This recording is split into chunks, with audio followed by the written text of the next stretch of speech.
உடம்பினுடைய சகலவிதமான பாகங்களிலும் பரவி எப்பொழுதும் விட்டு பிரியாமல் சிநேகம், மோகம் முதலிய கெட்ட வழக்கங்களை உண்டாக்கி கொண்டிருக்கின்ற ராகத்து வேசாதிகளான விருப்பு வெறுப்பு என்னும் பெரும் வியாதிகள் யார் ஒருவரால் வேறெற அறுக்கப்படுகிறதோ அந்த அசாதாரண வைத்தியருக்கே நமஸ்காரம்.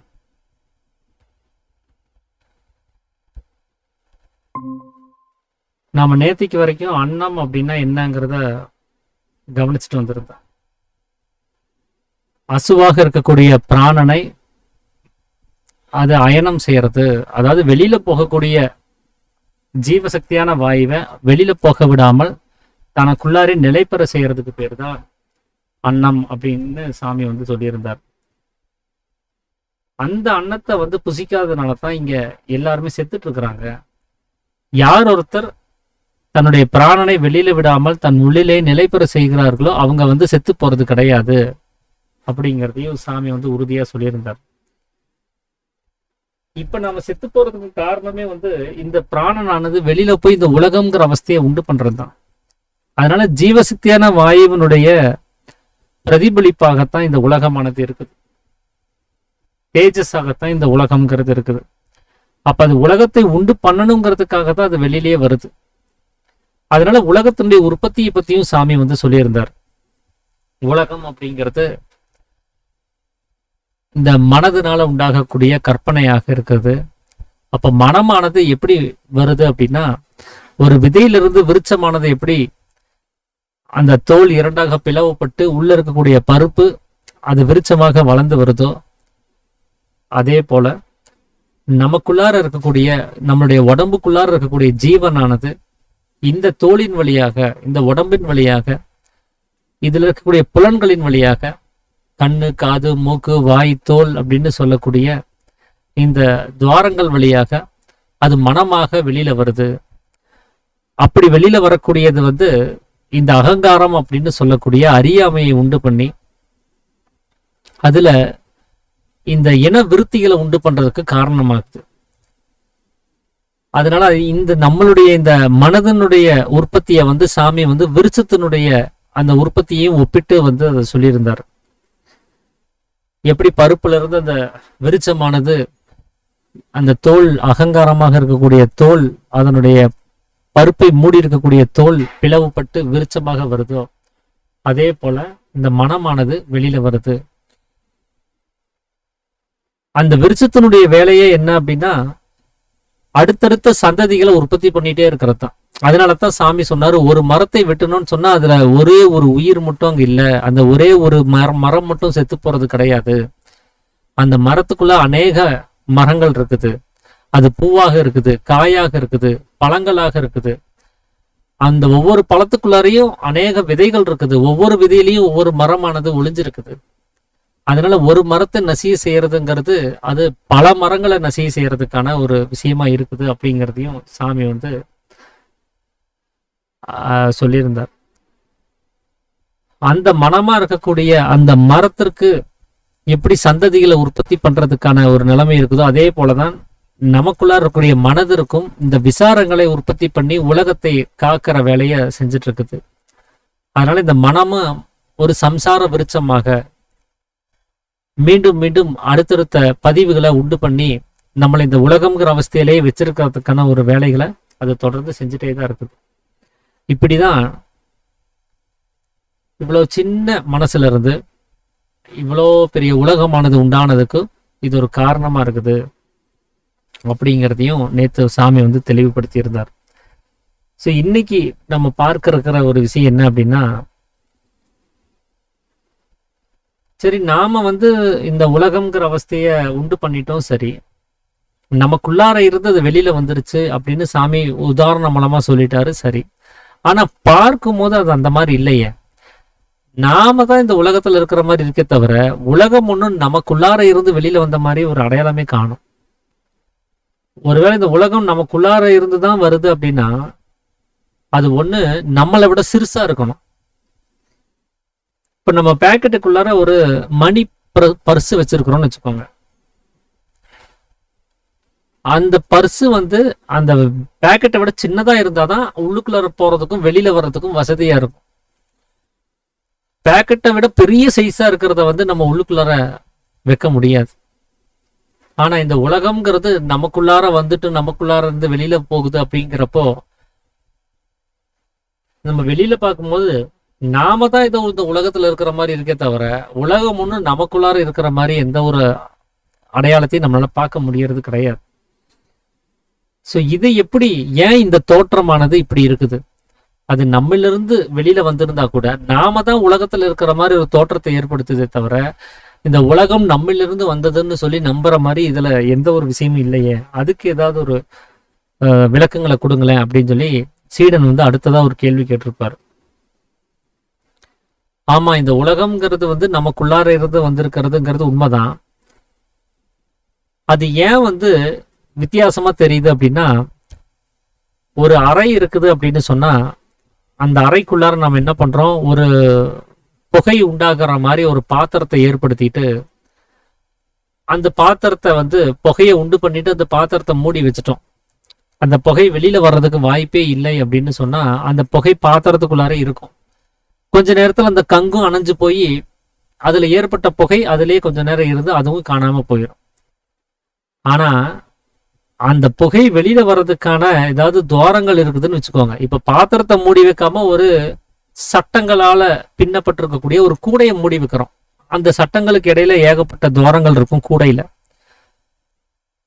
இப்ப கூடையால மூடப்பட்ட ஒரு நிலைமையில உள்ள இருக்கக்கூடிய புகையானது அந்த கூடை வழியா அதுல இருக்கக்கூடிய துவாரங்கள் வழியா வெளியில வியாபிக்க ஆரம்பிக்குது. ஆனா ஒரு ஹாலு, அந்த ஹாலுக்குள்ளார புகை உண்டாக்குற மாதிரி ஒரு சாம்பிராணி பாத்திரம்னே வச்சுக்கோங்களேன், அதை புகை உண்டாக்குற வேலையை செஞ்சுட்டோம். மேல ஒரு கூடையை போட்டு மூடிட்டோம். அந்த அறையையும் தாளிட்டு சாத்தி நம்ம வெளியில கொஞ்ச நேரம் இருந்துட்டு அதுக்கப்புறமா அந்த அறைக்குள்ளார போனோம் அப்படின்னு சொன்னா அந்த கூடைக்கு உள்ளார அந்த புகை உண்டாக்குறதுக்காக நம்ம ஏற்பாடு பண்ணியிருக்கக்கூடிய பாத்திரத்துல இருந்து கிளம்புன புகை துவாரங்கள் வழியா வெளியில வந்து அது அறை முழுவதுமே மூடி பரவி இருக்கும். கதவை திறந்தோன்னு சொன்னா அந்த அறை முழுவதும் புகை மூட்டமா தான் இருக்கும். ஏன்னா அந்த புகை எங்கேயுமே அடங்கி போகல, அது வெளியில வரைக்கும் வியாபிச்சிருச்சு, அந்த அறை முழுவதுமே பரவிடுச்சு. அந்த அறையும் பூட்டப்படாமல் இருந்துச்சுன்னா அது வெளியிலையும் வியாபிச்சிருக்கும். ஸோ பூட்டினதுனால அந்த அறைக்குள்ளார மட்டும் அது உலாவிட்டே இருக்குது. இப்போ அதை கவனிச்சு பார்த்தோம்னு சொன்னா அந்த புகைக்குள்ளார அந்த பாத்திரம் இருக்கிற மாதிரி தான் ஒரு தோற்றம் ஏற்படும். ஏன்னா புகையானது வெளியில வந்து பரவி போனதுனால அந்த புகைக்குள் பாத்திரம் அப்படிங்கிற ஒரு எண்ணமானது நமக்கு ஏற்படுது. ஆனா இது பரவாமல் அந்த பாத்திரங்களால அதை மூடி வச்சிருந்தோம், துவாரங்களே இல்லாத நிலைமையில அந்த புகையை மூடி வச்சிருந்தோம்னு சொன்னா அந்த புகை அந்த பாத்திரத்துக்குள்ளாரே தான் இருந்திருக்குமே தவிர அது அறை முழுவதும் பரவி இருக்காது. அப்போ அதை நம்ம என்ன நினைச்சிருப்போம், பாத்திரத்துக்குள் புகை அப்படின்னு நம்ம நினைச்சிருப்போம். ஸோ இந்த அனுபவமானது வித்தியாசப்படுறதுக்கு என்ன காரணம்னா அது வெளியிலையும் வியாபிக்க ஆரம்பிச்சிருச்சு. இப்ப நாம கவனிக்கக்கூடிய உலகமானது நமக்குள்ளார மட்டுமே இருந்துச்சுன்னு சொன்னா நமக்குள் உலகம்னு நம்ம சொல்லியிருக்கலாம், அந்த அடையாளத்தை தெரிஞ்சிருக்கலாம். ஆனா நாம நமக்குள்ளார இருந்த உலகத்தை வச்சுக்கிட்டு நமக்கு பழக்கம் இல்லை, அதை வெளியில வியாபிக்க வச்சே பழக்கப்பட்டதுனால நம்மளை சுத்தி எல்லா இடங்களிலுமே அந்த உலகத்தை வியாபிக்க வச்சதுனால அந்த மனதினுடைய பிரதிபலிப்பை, அந்த விசாரமா இருக்கக்கூடிய எண்ணங்களை பிரதிபலிக்க வச்சதுனால நம்மளை சுத்தியும் அந்த உலகம் இருக்கிறதுனால உலகத்துக்குள்ளார நாம இருக்கிற மாதிரி ஒரு தோற்றத்தை அது ஏற்படுத்துது. உண்மையிலேயே இந்த உலகம்ங்கிற அவஸ்தை எங்கிருந்து வந்துச்சு அப்படின்னா அவனவனுக்குள்ளார இருக்கக்கூடிய நிலைமையில தான் வருது. அதனாலதான் தூக்க சமயத்துல பாருங்க உலகம் இருக்கிறது இல்லை, ஏன்னா இந்த துவாரங்கள் எல்லாம் அடைபட்டு போயிருது. இந்த துவாரங்கள் வழியாக வெளியில வியாபிக்கிறதே கிடையாது. அப்ப இது வியாபிக்கும் போதுதான் இங்க புகைக்குள் பாத்திரம், அது வியாபிக்கல அப்படின்னு சொன்னா பாத்திரத்துக்குள் புகை அப்படிங்கிற ஒரு நிலைமை ஒண்ணு ஏற்படும். இதுக்கு முன்னாடி பேசும்போது இதே உதாரணத்தை வேறொரு விதமா கூட ராமச்சந்திரன் ஐயா வந்து சொல்லி நான் கேட்டிருக்கிறேன். ரொம்ப அருமையா அதை சொல்லியிருந்தாரு. ஒரு சமையல் கட்டில் வந்து அவர் ஊருக்கு எங்கேயோ போகும்போது கேஸ் சிலிண்டருடைய அந்த வால்வை வந்து ஆஃப் பண்ணாம அப்படியே போயிட்டார். அப்புறம் வந்து பார்த்தா அது அறை முழுவதுமே கேஸ் ஃபில் ஆயிருந்துச்சு அப்படின்னு சொல்லி அவர் சொல்லியிருந்தார். ஸோ அங்க சாமி வந்து பாத்திரம் புகையை எடுத்துக்கிட்ட உதாரணத்தை அவருடைய வாழ்வியல்ல இருந்து அந்த சிலிண்டரையும் கேஸையும் வச்சு அந்த உதாரணத்தை அவர் சொல்லியிருந்தாரு. அப்போ கேஸுக்குள் அந்த ஒரு வீடு அப்படிங்கிற மாதிரி அந்த அறை முழுவதுமே கேஸால நிரம்பி இருக்குது. அப்போ கேஸ் முழுவதும் பரவி இருக்கக்கூடிய நிலைமையில தான் சிலிண்டரே இருக்குது, சிலிண்டர்ல இருந்த கேஸ் வெளியில ஃபுல்லா பரவிடுச்சு அப்படின்னு சொல்லியிருந்தாரு. அதே மாதிரிதான் நம்மளுடைய மனமாக இருக்கக்கூடிய அந்த சக்தி அவனுக்குள்ளார அடங்கி இல்லாமல் அது வெளியிலையும் வியாபிச்சு அது முழுவதும் பரவி போனதுனால தான் நாம இந்த உலகத்துக்குள்ள இருக்கிற மாதிரி ஒரு தோற்றம் ஏற்படுதே தவிர உண்மையிலே நாம உலகத்துக்குள்ளார இல்லை. நம்மள இருந்து வெளியில வந்ததுதான் இந்த உலகம்ங்கிறது. அது எப்போ நமக்குள்ளார நிலை பெறுதோ அப்பதான் இந்த உண்மையை நம்மளால புரிஞ்சுக்க முடியும். அதனால தூக்க சமயத்துல கூட அது உள்ளுக்குள்ளார அடங்கி இருக்குது. இந்த துவாரங்கள் வழியாக வெளியில வியாபிக்கல. என்ன அது நம்மளுடைய அனுமதி இல்லாம நடக்கிறதுனால அது உள்ள அடங்கிதான் இருக்குங்கிறதே தெரியாம இருக்கிறோம். ஆனா நாம ஒரு முயற்சி பண்ணி தூக்கத்தில் நடக்கக்கூடிய கதியை நாமளாக நம்முடைய முயற்சியில வருவித்து அந்த நிலையை அடையிறோம் அப்படின்னு சொல்லும் போது, மனதை கொண்டு போய் உற்பத்தி ஸ்தானத்துல சேர்க்கிறோம்னு சொல்லும் போது இந்த உலகம் நம்மில் அடங்கி இருக்கிறத நம்மளால உணர முடியும், அதை நம்மளால புரிஞ்சுக்க முடியும். அப்படிதான் நமக்குள்ளார இருக்கக்கூடிய ஜீவனானது மனமாக இந்த புகையாக இந்த உலகத்துல போய் உலகமாக வெளியில தன்னை விஸ்தாரப்படுத்தி போகும்போதுதான் இந்த சத்துவ குணமா இருக்கக்கூடிய ஜீவனானது தீர்ந்து போறதுக்கு காரணமாகுது. அதனாலதான் சத்து போயிடுச்சு அப்படின்னு சொல்றாங்க. அப்போ சத் அப்படின்னா சத்துவ குணமாக இருக்கக்கூடிய ஜீவன் அது தீர்ந்து போயிடுச்சுங்கிறது தான் செத்து போயிடுச்சுன்னு அது மறுவி நம்ம இப்போ வேற மாதிரி சொல்லிட்டு இருக்கிறோம். அதனால இந்த உடம்பாக இருக்கக்கூடிய பாத்திரத்துல உள்ளுக்குள்ளார இருக்கக்கூடிய அந்த ஜீவனானது மனமாக வெளியில போய் உலகமாக தன்னை விஸ்தாரப்படுத்தி வச்சிருக்குது. இந்த நிலைமையில தான் நம்ம செத்து போயிட்டு இருக்கிறோமே தவிர இந்த அன்னத்தை புசிக்காதனாலெல்லாம் நம்ம சாப்பிடல. வெளியில இருக்கக்கூடிய அன்னத்தை புசிக்காமல்லாம் நம்ம சாகல. அவனில் இருக்கக்கூடிய மனமாக இருக்கக்கூடிய சக்தியை தனக்குள்ளே நிலைநிறுத்தி வைக்காம வெளியில விடுறதுனாலதான் செத்து போயிட்டு இருக்கிறோம். அதையே ஒருத்தரை எப்ப காப்பாத்தி வச்சுக்கிறாரோ அவர் நிச்சயமா செத்து போக முடியாது. அதனாலதான் அந்த பிராணனாக இருக்கக்கூடிய அந்த ஜீவ சக்தியை வெளியில விடாமல் தன் உள்ளிலே நிலைநிறுத்தி வைக்கும் போது நாம செத்து போக மாட்டோம். நமக்கு உலகம்ங்கிற பந்தங்கள் உண்டாகிறது கிடையாது. நாம தன்னைத்தானே அறிந்து தானாக இருக்க முடியும் அப்படிங்கிறது தான் இந்த அத்தியாயம் மூலமா சாமி நமக்கு விவரித்து சொல்றாரு. ஸோ இதுல வட விருச்சம் அப்படின்னு சொன்னதுனால இனி நாளைக்கு நம்ம கவனிக்கும் போது திசைகள் பத்தின ஒரு விஷயங்கள் நம்ம தொடர்ந்து கவனிப்போம். இதுதான் இன்னைக்கு இந்த அத்தியாயத்தை நான் படிக்கும் போது எனக்கு புரிஞ்ச வகையில உங்களோட பகிர்ந்துக்கணும்னு சொல்லி நான் ஆசைப்பட்டது. சௌந்தரியமா நீங்க தொடங்கிடலாமா? அனைவருக்கும் ஆத்ம நமஸ்காரம். அனைவருக்கும் ஆத்ம நமஸ்காரம். இப்ப போன செஷன்ல ஸ்தூலம் அதுதான் ஜீவசக்தியான வாயு, அதுதான் தேகம் அப்படின்னு சொல்லி பார்த்திருந்தோம். இப்ப அந்த தேகம் தான் வாயு அப்படின்றது நமக்கு தெளிவா தெரிஞ்சிருச்சு. அந்த வாயுல இருந்துதான் மற்ற எல்லா விஷயங்களும் உலகத்துல பாக்குறது எல்லாமே வந்திருக்கு அப்படின்றதும் தெரிஞ்சிருச்சு. அப்படி இருக்க அந்த தேகம், அந்த வாயு தான் அன்னமய கோஷம்னு சொல்றாங்க. அன்னத்தை புசிச்சாதான் ஜீவிச்சிருக்க முடியும்னு சொல்றாங்க. அன்னத்தை கொண்டுதான் போஷிக்கப்படணும் இந்த தேகம், அதாவது வளர்க்கப்படணும் இந்த தேகம் அப்படின்னு சொல்றாங்க. அப்ப தேகம் வாயு ரூபத்துல இருக்கு அப்படின்றத நம்ம பார்த்துட்டோம். இதுக்கு எப்படி அன்னம் புசிச்சாதான் அந்த உடம்பு வளர்க்கறது எப்படி, இந்த வாயுவை போய் எப்படி இப்படிலாம் வளர்க்க முடியும் அப்படின்னு சொல்லி சிஷ்யன் அப்பா கிட்ட கேக்குறாரு. அப்ப சாமி என்ன சொல்றாரு, சரி அன்னம்னா நீ என்ன நினைச்சுக்கிட்டு இருக்க அப்படின்னு கேக்குறாரு. அன்னம்னா இப்ப நாம சாப்பிடக்கூடிய உணவுகள் எல்லாம், அது தவிர்த்து நீர் ஆகாரமா சாப்பிடுறோம் இல்லையா, அது தவிர்த்து விசேஷமா சாதம், இது எல்லாத்தையும் அன்னம் அப்படின்னு சொல்றாரு. அப்ப இந்த அன்னத்தை புசிச்சா ஜீவித்திருப்பாங்க, அதாவது செத்து போக மாட்டாங்க, அப்படிதானே? ஆமா அப்படின்னு சொன்னா சரி, இப்ப இந்த உலகத்துல யாரும் செத்து போகிறது இல்லையா? ஏராளமான பேர் செத்துக்கிட்டு இருக்கிறாங்க. அப்ப ஏன் அவங்க யாரும் இந்த அன்னத்தை புசிக்கிறது இல்லையா, சாப்பிடலையா?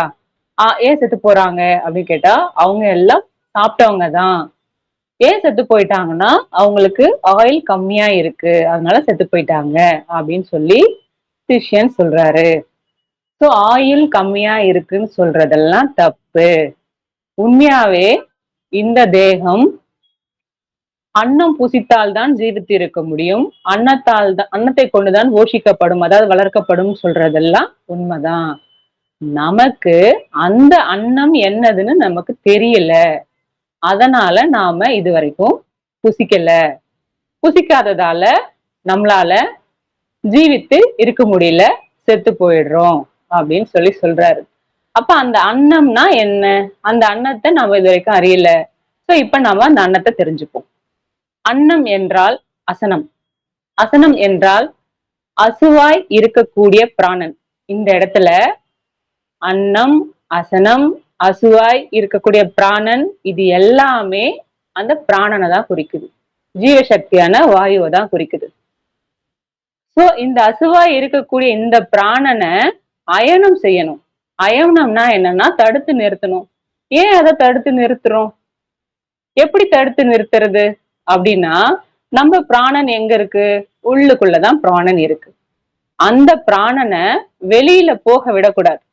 போக விடாம உள் வழியவே மேலும் கீழும் நடத்தி நம்ம பிரம்மரந்தரம் வரைக்கும் கொண்டு போய் அந்த பிராணனை நம்ம சேர்க்கிறோம். அப்படி சேர்க்கும் போது அதுதான் பிராணன். அந்த பிராணன் தான் இந்த ஜீவசக்தியான வாயு. சோ அந்த வாயு இருந்தாதான் நம்மளால புசிக்க முடியும். ஏன்னா இப்ப ஒருத்தர் செத்து போயிட்டாருன்னு வச்சுக்கோங்களேன், அவருக்கு போய் எதையாவது புசிக்க முடியுமா? புசிக்க முடியாது. ஏன்? ஜீவன் இல்ல. அப்ப ஜீவன் எது இங்க? ஜீவசக்தியான வாயு. அப்ப அந்த ஜீவசக்தியான வாயு இருந்தாதானே புசிக்க முடியும். சரி அப்படின்னு சொல்றாங்க. அப்ப அன்னம் அப்படின்றது இந்த ஜீவசக்தியான வாயுதான். இது வரைக்கும் நாம யாரும் இந்த அன்னத்தை உட்கொள்ளல. அது மட்டும் இல்லாம அன்னம் புசிக்கலன்னா செத்து போயிடுவாங்க அப்படின்னா ஒரு 7-8 நாள் வரைக்கும் நம்மளால சாப்பிடாம இருக்க முடியும். ஒரு நாள் முழுக்க கூட தண்ணி குடிக்காம இருக்க முடியும். அப்பெல்லாம் நம்ம யாரும் செத்து போறது இல்லையே. இந்த சஷ்டி விரதங்கள்லாம் இருக்கக்குள்ள 6 நாள் இருக்காங்க, 7வது நாள் தான் அந்த விரதத்தை திறந்துட்டு அதுக்கப்புறம் சாப்பிட ஆரம்பிச்சிருவாங்க. சோ அப்பெல்லாம் யாரும் செத்து போகிறது இல்லையே. இது மாதிரி நிறைய விரதங்கள்லாம் இருக்காங்க இல்லையா, பட்னி கிடக்குறாங்க சாப்பாடு கிடைக்காம. சோ அப்பெல்லாம் யாராவது செத்து போறாங்களா? செத்து போகிறது இல்லையே. அப்ப எண்ணெய் இல்லைன்னா செத்து போறாங்க. அப்ப ஒரு நிமிஷம் சுவாசத்தை வாயுவை நிறுத்தினா என்ன பண்ணுவாங்க? செத்து போயிடுறாங்க இல்லையா. அப்ப எது இல்லைன்னா நம்மளால ஜீவித்திருக்க முடியல அப்படின்னா இந்த அன்னமா இருக்கக்கூடிய இந்த ஜீவசக்தியான வாயு நம்முள்ள இல்ல அப்படின்னா நம்மளால ஜீவித்திருக்க முடியாது. அப்ப அந்த ஜீவசக்தியான தேகமா இருக்கக்கூடிய வாயு நம்முள்ள இருக்கிற வரைக்கும் தான் நம்மளால ஜீவித்திருக்க முடியுது. அப்ப நமக்கு அன்னம் ஆகாரம் எது அப்படின்னு பார்த்தோம்னா இந்த ஜீவசக்தியான வாயுதான். இத புசிச்சான்னா நாம செத்து போறது கிடையாது அப்படின்னு சொல்லி சாமி சொல்றாரு. அதான் அன்னமயம். தேகமா இருக்கக்கூடிய அந்த வாயுதான் அன்னமயம். அந்த அன்னமயம்ன்றது நம்மளுடைய ஜீவசக்தி, அந்த ஜீவன்ல இருந்து வந்த சைத்தன்யம். சைத்தன்யம்னா என்ன அப்படின்னா, இப்ப இந்த சூரியன் இருக்காரு இல்லையா, அந்த சூரியன் ஒரே ஒரு இடத்துல தான் இருக்கிறாரு. அதோட ஒளி கிரணங்கள் இந்த பூமி முழுக்க படர்ந்து இருக்கு இல்லையா. அதே மாதிரி நம்மளுடைய பிராணனான அந்த சூரியன் நம்ம புருவ மத்தியத்துல இருக்கிறாரு. சோ அதோட சைத்தன்யம், அதோட அந்த சக்தி உடல் முழுக்க பரவி இருக்கிறதுக்கு பேர் தான் சைத்தன்யம். அப்படி பரவி இருக்கிற அந்த தேஜஸான சக்தியில இருந்துதான் இந்த உலகம் உண்டாச்சு. அப்ப நமக்குள்ள இருந்துதான் இந்த உலகம் உண்டாயிருக்கு. சோ இப்ப இந்த அன்னத்தை புசிச்சா நாம செத்து போக மாட்டோம். அதனால்தான் தேகமா வாயுவா இருக்க இந்த அன்னத்தை என்ன பண்ணணும் அப்படின்னா அந்த வாயுவை நிறைச்சி பூரிக்க செய்யணும். அப்படி பூரிக்க செஞ்சோன்னா நம்ம செத்து போக மாட்டோம். இதுதான் அன்னமய கோஷம். அப்ப அன்னத்தை புசித்தல் ஜீவித்திருக்கலாம். அன்னத்தை கொண்டுதான் இந்த தேகம் போஷிக்கப்படுதுன்னு சொல்றதுக்கு இதெல்லாம் காரணம். சோ இது எல்லாமே நமக்குள்ள இருந்துதான் உண்டாச்சு அப்படின்னு சொல்லி சாமி இதை சொல்றாரு. சிஷ்யன் என்ன சொல்றாரு அப்படின்னா, இவ்வளவு பெருசா இருக்க அந்த உலகம் நமக்குள்ள இருந்து இவ்வளவு சின்னதா இருக்கிறவே நம்மள இருந்து உருவாச்சு அப்படின்னு சொல்றீங்களே, இது எந்த விதத்துல அப்படின்னு சொல்லி கேக்குறாரு. அப்ப சாமி என்ன சொல்றாருன்னா, ஒரு வித்தை எடுத்துப்போம். சரி, உதாரணமா இந்த பெருசா இருக்குல்ல ஆலமரம், அந்த ஆலமரத்தோட வித்தை எடுத்துப்போம். அந்த ஒரே ஒரு வித்தை எடுத்து 4 பகுதியா பிரிச்சனா அதுல ஒரு பாகம் அதாவது கடுக 4ஆ பிரிச்சனா அதுல ஒரு பாகத்தோட சைஸ் தான் அந்த ஆலமரத்தோட வித்து இருக்கும். அவ்வளோ சின்னதா இருக்கிற அந்த வித்துல இவ்வளோ பெரிய ஆலமரம் வளர்ந்து விழுது விட்டு அடுத்துன்னு அதோட சந்ததிய ரொம்ப பெருசா வளர்த்துக்கிட்டே போகுது. இதுதான் வட விருட்சம். சோ இப்ப இந்த விருட்சம் எப்படி உருவாகுது? அதுக்கு ஒரு வித்து வேணும். அந்த வித்து என்ன பண்ணும், ஒரு காய்க்குள்ள அடங்கி இருக்கும் அந்த வித்து. இப்ப அந்த வித்து முளைக்கணும்னா என்ன பண்ணணும், அந்த தோல் இருக்கு இல்லையா, காயோட தோல், அத தாண்டி வெளியில வந்துதான் மரமா முளைக்குது. சோ அப்படி முளைக்கும் பொழுது அங்க வித்தோ இல்ல அந்த தோலோ, இந்த காய் இருக்கு இல்லையா அந்த தோலோ நம்ம கண்ணுக்கு தெரியறது இல்ல. அது வளர்ந்ததுக்கு அப்புறம் நமக்கு மரம் மட்டும்தான் தெரியுது. சரி, அப்படி வளர்ந்த மரம் என்ன ஆகும், திரும்ப அது என்ன பண்ணும், ரெண்டு இலைகளுக்கு நடுவுல அதுக்கு புணர்ச்சி ஏற்படுது வளர்ந்ததுக்கு அப்புறம். அது எப்படின்னா, இரண்டு இலைகள் அந்த கிளைகளுக்கும் குச்சிகளுக்கும் நடுவுல ரெண்டு இலைகள் உருவாகுது. அதுல அந்த இலை விரியும் போது அது ரத்தம், கரையா இருக்கிற ரத்தம் இருக்கும் அதுல. அந்த தண்டுல இருந்து வாயு மூலயமா அந்த பால் அந்த கரையில போய் சேரும் பொழுது அங்க இருந்து மொட்டு உண்டாகி பூ உண்டாகி திரும்ப காய்த்து அது முதிர்ந்து திரும்ப அது கீழே விழுந்து திரும்ப அதுல இருந்தும் அந்த மரம் உண்டாகுது. இதே மாதிரி நம்ம எடுத்துப்போம், நம்ம லைஃப்ல நாம எடுத்துப்போம். இப்ப அந்த மரம் வளர்ந்ததுக்கு அப்புறம் அந்த காயோ தோலையோ எதையுமே பார்க்க முடியாது. சோ இதே மாதிரி நம்ம மனிதர்கள் எடுத்துப்போம். இதுக்கு எக்ஸாம்பிள் அப்பா என்ன சொல்றாங்கன்னா, இப்ப அந்த விதை இருக்கு இல்லையா, வித்து, அதுதான் நம்மளுடைய ஜீவன். அந்த தோல் இருக்கு இல்லையா, அதுதான் நாம காணக்கூடிய இந்த ஜடம். அந்த மரம் இருக்கு இல்லையா, அதுதான் நம்மளுடைய மனமாகிய சம்சார விருட்சம். சோ இப்ப அந்த வித்துல இருந்து அந்த தோல் வழியா வெளியில எப்படி அந்த மரம் உருவாச்சோ அதே மாதிரி நம்ம ஜீவனான அந்த வித்துல இருந்து இந்த ஜடமான அகங்காரத்தின் வழியாக இந்த மனமாகிய சம்சார விருட்சம் வெளியில நல்லா வளர்ந்திருக்குது. சோ இப்ப இந்த வளர்ந்த இந்த மரத்துல இதே மாதிரி ரெண்டு இலைகளுக்கு நடுவுல எப்படி ஒரு புணர்ச்சி ஏற்பட்டு ஒரு மொட்டு உண்டாகி காய் உண்டாகி அது எப்படி முதிர்ந்து பழுத்துதோ அதே மாதிரி இங்கேயும் புணர்ச்சி நடக்குது. அதுல அந்த சுரோனிதமான ரத்த கரையோட சுக்கிலத்தை வந்து வாயு மூலயமா செலுத்தி ரெண்டும் சேர்ந்து இங்கேயும் ஒரு காய் உண்டாகி கனிஞ்சு முதிர்ந்து ஒரு 9-10 மாசத்துல ஒரு குழந்தையா வெளியில வருது. அப்படி வந்த அந்த குழந்தையில வித்தா இருக்கக்கூடிய அந்த ஜீவன் இருந்துச்சுன்னா அந்த குழந்தைய நம்ம பாதுகாப்பா வச்சுப்போம். அப்படி வித்தா இருக்கக்கூடிய அந்த விதை ஜீவன் இல்லை அப்படின்னா அதை நம்ம குழியில போட்டு புதைச்சிருவோம்.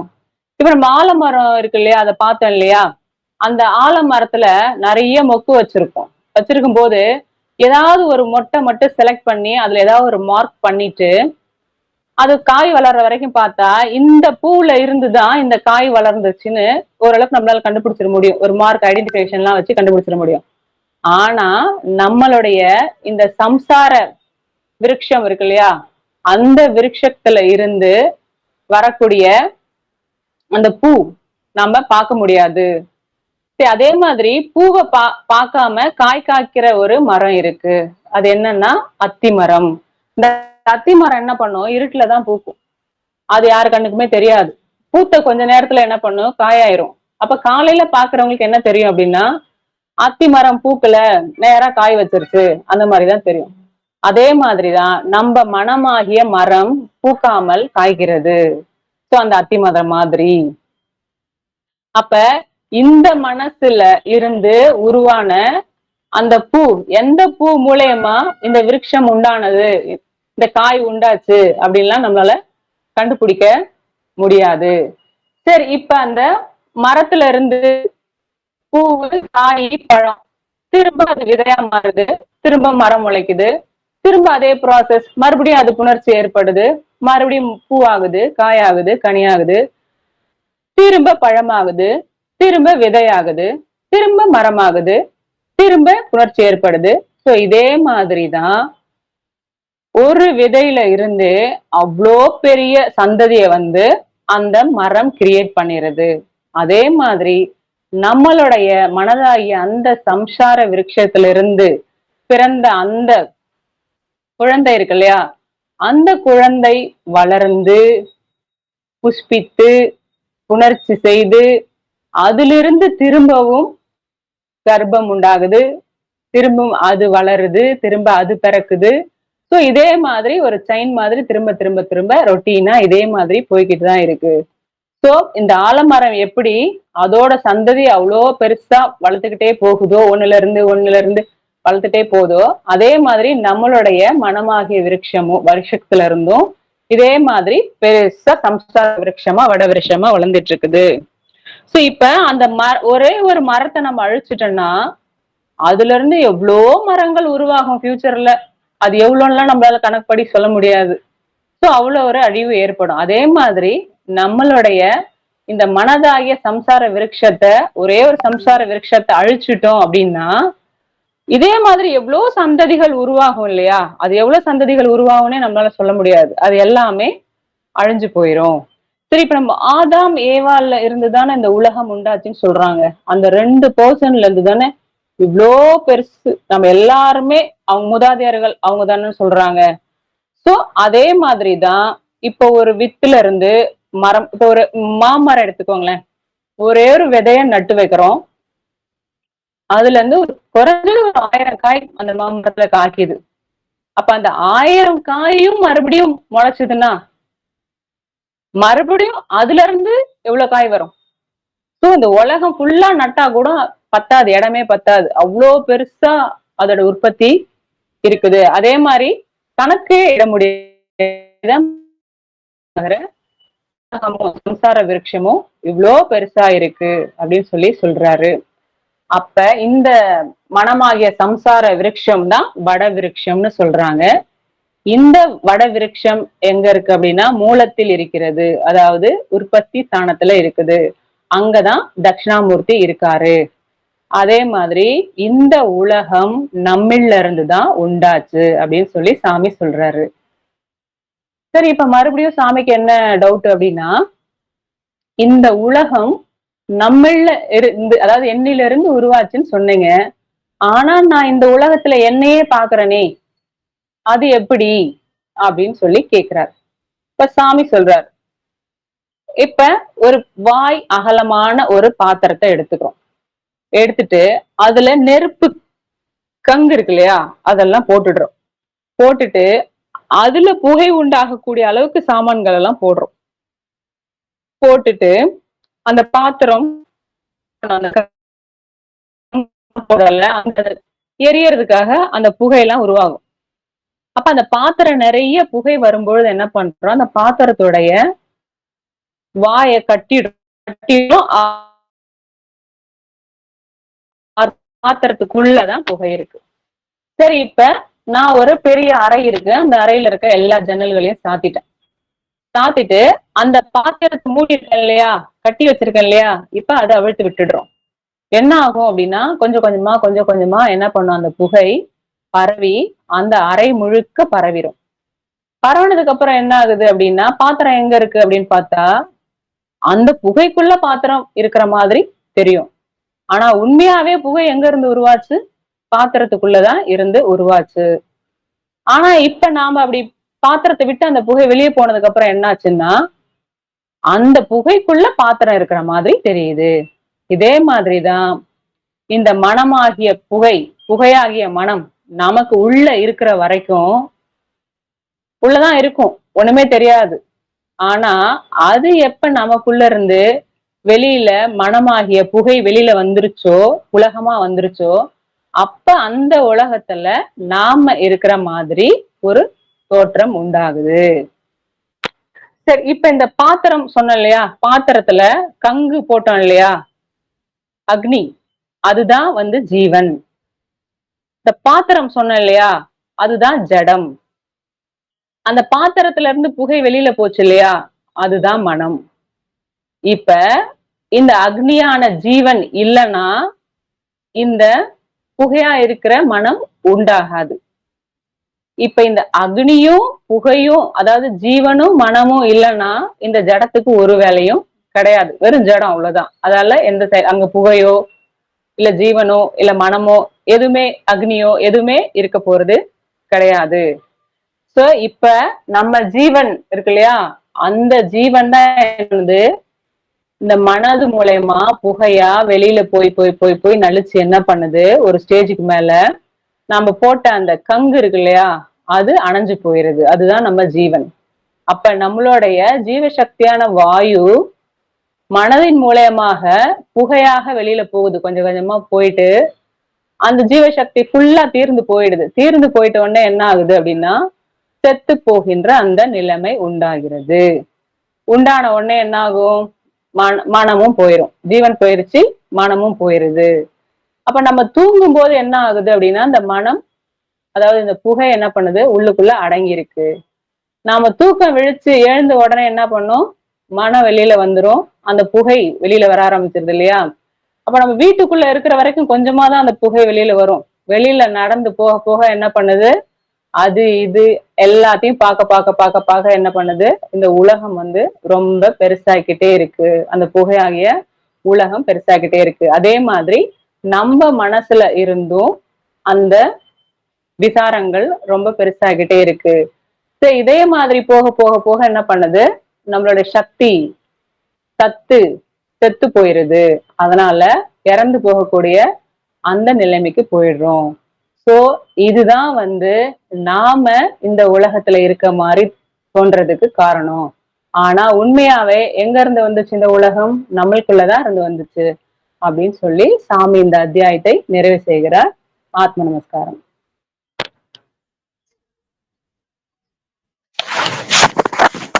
அனைவருக்கும் ஆத்ம நமஸ்காரம். சித் சொரூபனும் சாந்தனும் பரபிரம்மமும் சத்குருவும் உமாபதியுமான ஈசனை நான் வணங்குகிறேன். பரமகுரு சிவானந்தரை வணங்குவதுடன் வணக்கத்துக்குரிய மற்ற மகான்களையும் நாளும் வணங்குகிறேன். பொதுவாக இந்த 13வது அத்தியாயம் அது நமக்குள்ள இருக்கக்கூடிய உண்மையான தேகம் எது. முன் அத்தியாயத்துலதான் நித்திய வஸ்து விவேகம், இதை அறிந்து நாம் செயல்பட வேண்டும், நடைமுறை வாழ்க்கையில் செயல்படுத்த வேண்டும். ஆனால் உண்மையில் நமக்கு எது தேகம்? ஏற்கனவே 3 தேகங்களை பற்றி சொல்லியாச்சது. அந்த தேகங்கள் பார்த்தீங்கன்னா மாயையில் வரக்கூடிய சூழ தேகம், சூக்ஷ்ம தேகம், காரண தேகம். ஆனால் உண்மையான தேகம் என்பது எது? நமக்குள்ள அது. அந்த தேகத்தை காப்பாற்றிக் கொள்ள வேண்டும் என்றால் நாம் என்ன செய்ய வேண்டும்? ஆகாசம் என்ற ஒரு நிலைமை, அது நமக்குள் அது சலனம் ஏற்படும் போது தான் அது வாயுவாச்சு. அந்த வாயு தானே ஜீவனாச்சு. அப்ப அந்த ஜீவசக்தியான வாயு தான் நமக்குள்ள இருக்கக்கூடிய தேகம் என்கின்ற ஒரு நிலை. அந்த தேகத்தை அசைந்து கொண்டிருக்கின்ற அந்த வாயுவை அசையாமல் நிலைநிறுத்தும் போது தான் அது ஆகாசமாகிறது, சதா சிவனாகிறது. அது அசையும் போது அது சகலத்துவம் என்ற ஒரு நிலையை பெற்றுக் கொண்டிருக்கிறது. அப்ப அந்த அசைந்து கொண்டிருக்கும் போது தான் நம்மளால மாயையில் இருக்கும் போது தான் மாயை என்று ஒன்று இருக்கிறது, பிரம்மம் என்று ஒன்று இருக்கிறது. அதை நம்மளால் அது உணர முடியும். அது ஒரு சிவனாகவே மட்டும் இருக்கும் போது, நாம் பிரம்மமாகவே இருக்கும் போது, நாம் பிரம்மத்தில் இருக்கின்றோம் என்ற நிலை கூட நமக்கு தெரியாது. அப்ப ஈஸ்வரனுடைய இந்த 2 நிலைமைகள், சகலத்துவம், நிஷ்கலத்துவம், அதில் சகலத்துவம் என்பது தான் அந்த ஆகாசமாகி இருக்கக்கூடிய அந்த நிலைமை. அக்ஷரத்திலிருந்து உருவான அந்த ஆகாசம் என்ற நிலைமை, அது வாயுவாக அது சலனப்பட்டு கொண்டிருக்கிறது. அதுதான் நமக்குள் இருக்கக்கூடிய அந்த வாயுவாய்த்தான் நாம் அசையாமல் நிலைநிறுத்தும் போது தான் நாம் தேகத்தை தேகமாகவே நாம் காப்பாற்றிக் கொள்கின்றோம். அத்தகைய நிலைமையில்தான் நாம் பிரம்மம் என்ற ஒரு நிலைக்கு நாம் உணர முடியும். அதைத்தான் இந்த அத்தியாயத்தில் ஞானபீடா தெளிவுபடுத்துகிறார்.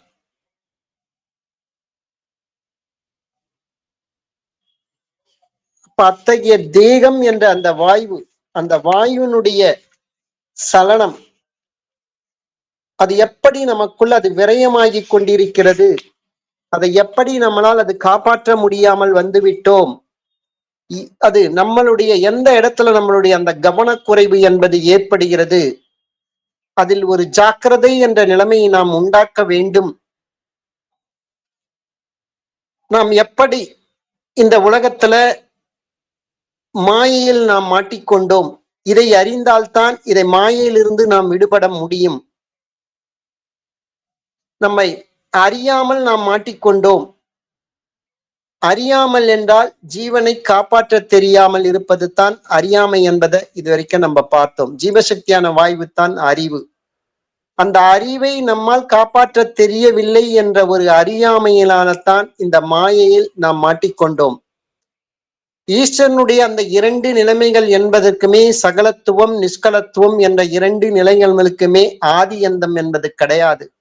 பிரகிருத்தியான அந்த இயற்கை சகலத்துவமாக நமக்கு இருக்கிறது. அதற்கும் ஆரம்பமும் கிடையாது, அது முடிவும் கிடையாது. அப்போவுமே இருக்கக்கூடிய நிலைதான் அது. ஆனால் அதை அறிவதற்காக நம்மளுடைய அறிவாகிய ஜீவசக்தியான வாயுவை காப்பாற்ற தெரியாமல் நாம் வெளியில் வந்து அறிந்து கொண்டிருக்கின்றோம். அதுதான் நமக்கு மாயை. இப்ப இந்த அடிப்படை உண்மையை நாம் தெரிந்து கொள்ள வேண்டும். இந்த உண்மையை தெரியாமல் இருக்கும் போதுதான் சம்சார விருட்சத்தில் நாம் மாட்டிக்கொண்டிருக்கின்றோம். எப்பவுமே அந்த சம்சார விருட்சம் என்பது உண்மைத்தன்மைக்கு அது புறம்பாகத்தான் இருக்கும். ஏதோ விருட்சம் என்பது நீங்க ஏதோ வானத்தை நோக்கி அது மேல் நோக்கி வளரக்கூடியது என்று நீங்கள் நினைத்து கொண்டிருக்கிறீர்கள். ஆனால் அதைத்தான் ஞானபிதா இந்த இடத்துல மறுக்கிறார். வடக்கு என்பது அது மேல் பாகம், தெற்கு என்பது கீழ்பாகம். அப்ப அது கீழ் நோக்கி வளர்ந்து கொண்டிருக்கிறது அந்த சம்சார விருட்சம். அந்த சம்சார விருட்சம் அதுதான் மனமாக மாறி அகங்காரத்தால அது கீழ்நோக்கி அது வளர்ந்து கொண்டிருக்கிறது. அதால் தான் ஜீவன் அதோகதியாகி நாம் அழிந்து கொண்டிருக்கின்றோம். அந்த சம்சார விருட்சத்தை நாம் உற்பத்தி ஆக விடாமல், அதை வளர விடாமல், அதிலேயே அது நிலை நிற்க வேண்டும். எங்கிருந்து அது உற்பத்தியாச்சோ அது மனதின் மூலமாகத்தான் அந்த விருட்சம் என்பது அது உருவாச்சு. அது உற்பத்தியான இடத்திலேயே அதை நிலைநிறுத்த செய்ய வேண்டும். இவ்வளவு சிறியதாகிய இந்த மனதில் இருந்து இவ்வளவு பெரியதான உலகம் எப்படி அது உருவாச்சு? இந்த கேள்வி வருதல.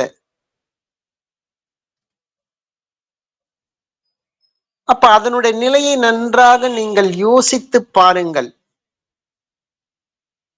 ஏதோ ஒரு எண்ணம் மனதில் இருந்து அது உருவாச்சு. அந்த எண்ணத்தை பற்றி விசாரிக்கும் பொழுது பல வகை எண்ணங்கள் நமக்குள்ள அது உருவாகி கொண்டே போகிறது. இதைத்தான் அந்த காலத்துல அசுரன் என்று சொன்னது. அவரவர்களுக்குள் உருவாகக்கூடிய அந்த எண்ணம் தான் அசுரன் என்று சொன்னது. என்ன கதைகள்ல, புராண கதைகள்ல நீங்க கேள்விப்பட்டிருக்கலாம். ஒரு அசுரனை நாம் அடிக்க வேண்டும் என்றால் அந்த அசுரனை ஒரு அம்பு எய்துன்னா அவன்கிட்ட ஒரு ரத்தம், ஒரு சொட்டு ரத்தம் கீழே பூமியில விழுந்தாலும் அது 1000 அசுரர்களாக வருவார்கள். அந்த 1000 அசுரர்களை அழிப்பதற்காக அவர்கள் யாரிடமா இருந்து ஒரு சொட்டு ரத்தம் விழுந்தாலும் கீழோ மீண்டும் ஒவ்வொரு சொட்டு ரத்தமும் 1000 அசுரர்களாக உருவாகுவார்கள். இந்த மாதிரி ஒரு கதை ரூபத்தில் நமக்கு அதனுடைய உண்மை தத்துவத்தை விளக்குவதற்காக கூறப்பட்டது.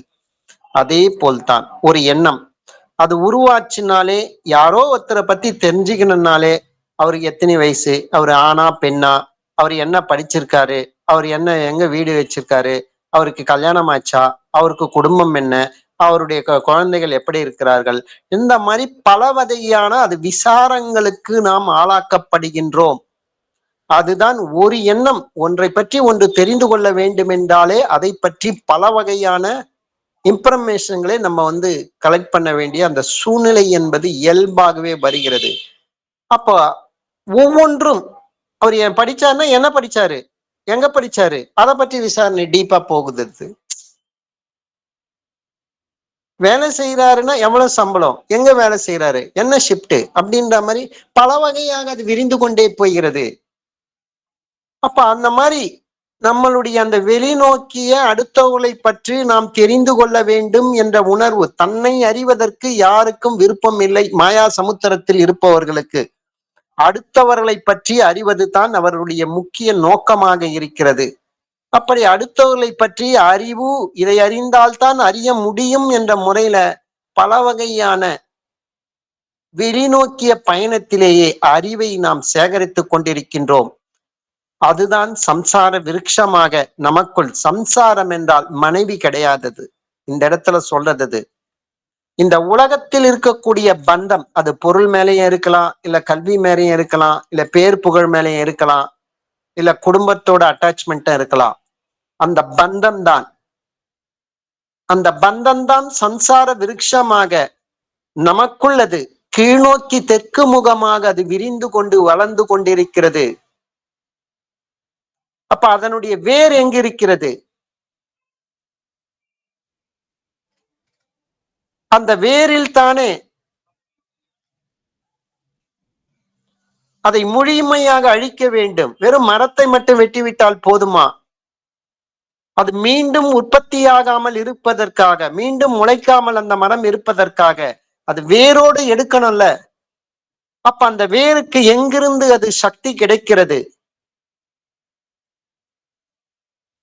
அது மனம். அந்த மனம் எங்கிருந்து அது உற்பத்தி ஆகிறது? அதை தானே நம்ம அதை உற்பத்தி ஆகாமல் தடுக்கும் போது மட்டும்தான் இந்த மாயையாகி இந்த சம்சார விருட்சத்திலிருந்து முழுமையாக விடுதலை பெற முடியும். எப்பெல்லாம் நம்ம உற்பத்தி பண்ணிட்டோமோ அதுல இருந்து விடுதலை ஆக முடியாது. உபஜீவனத்துக்காக எடுத்துக்கொண்ட பொறுப்பு இருக்கிறது, ஒத்துக்க வேண்டிய விஷயம்தான். ஆனால் உபஜீவனத்திலேயே நாம் மாட்டிக்கொள்ள கூடாது.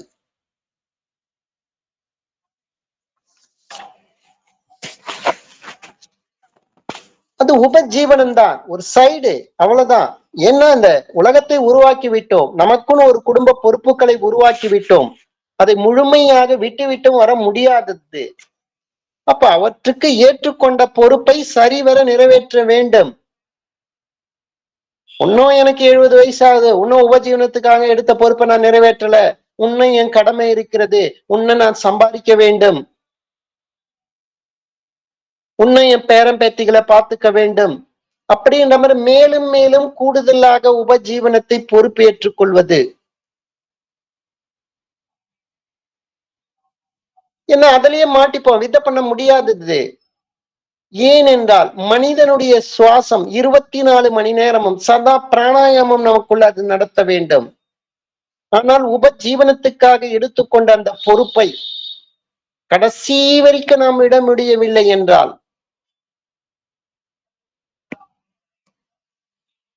அப்ப அதுலயேதான் நம்ம லாக் ஆயிடுவோம். அப்ப அதுல இருந்து முழுமையாக ஜீவனை நம்மளால சதா பிராணாயாமமாக காப்பாற்றிக் கொள்ள முடியாததுக்கு அதுக்குத்தான் பறவைகளைப் போல் வாழ வேண்டும்.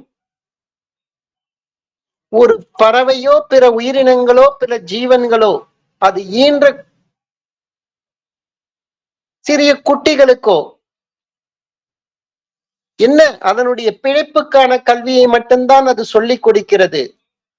தானாக இறை தேடுவதற்கு தெரிந்து விட்டால் பக்கத்திலோட சேர்க்காது, தெருத்திடும். மற்ற விலங்குகளும் அப்படித்தான்.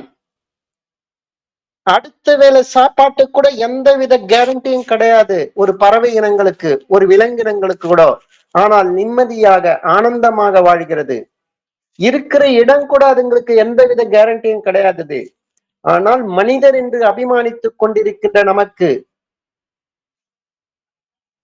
ஒரு 4 தலைமைக்கு கூட சொத்து சேர்த்து வச்சிட்டு இருப்போம். இருக்கிற இடம் ஒண்ணுக்கு 4 வீடு கூட இருக்கலாம். இருந்தாலும் நிம்மதியாக நம்மளால முழுமையாக சதா பிராணாயாமம் நடத்த முடியுதா? முடியலையே. காரணம், அந்த பந்தத்திலிருந்து விடுதலை பெறுவதற்கு நமக்கு முழுமையாக ஈடுபாடு இல்லை.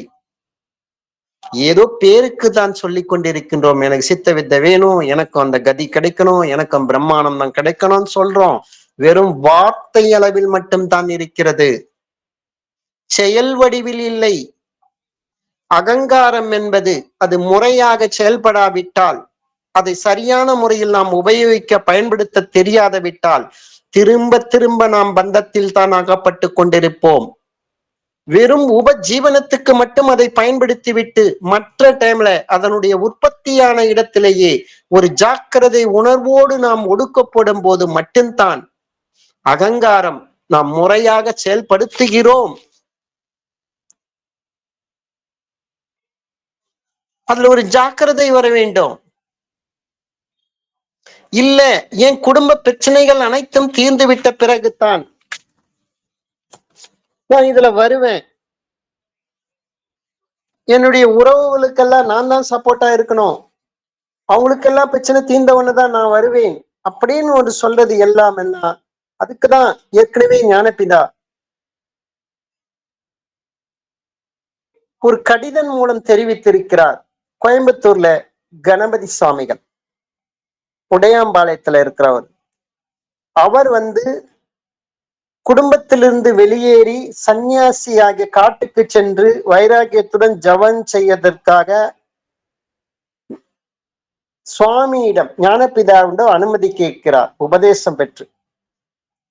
அதுக்கு கடிதம் மூலமாக அனுமதி கேட்டு ஞானபிதாவுக்கு அனுப்புறார். அதுக்கு ஞானபிதா பதில் என்ன கொடுத்திருக்கிறார் தெரியுமா?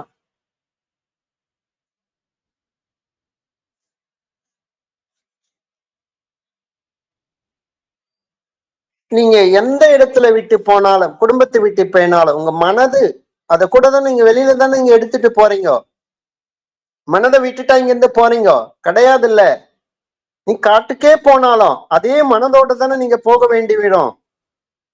நாம் ஒரு சமுத்திரத்தில் குளிக்க போனால் அந்த சமுத்திரத்தில் அலை இருக்கிறது, அந்த அலை ஓய்ந்த பிறகு குளிக்கலாம் என்றால் அது முடியாது. இப்ப குடும்ப வாழ்க்கையில பிரச்சனை இருக்கிறது, இதை விட்டுட்டு வெளியில போயிட்டு நம்ம வாழனாலும் அதே மனதோட தானே, ஒண்ணே முடியாதது. இல்ல, குடும்பத்தில் இருக்கக்கூடிய இந்த பிரச்சனைகள் முடிந்தாதான் நான் ஜபத்துக்கு வருவேன், ஜபம் பண்ணுவேன், சதா பிராணாயாமம் நடத்துவேன் அப்படின்னு அதுக்கு முடிவே கிடையாதது.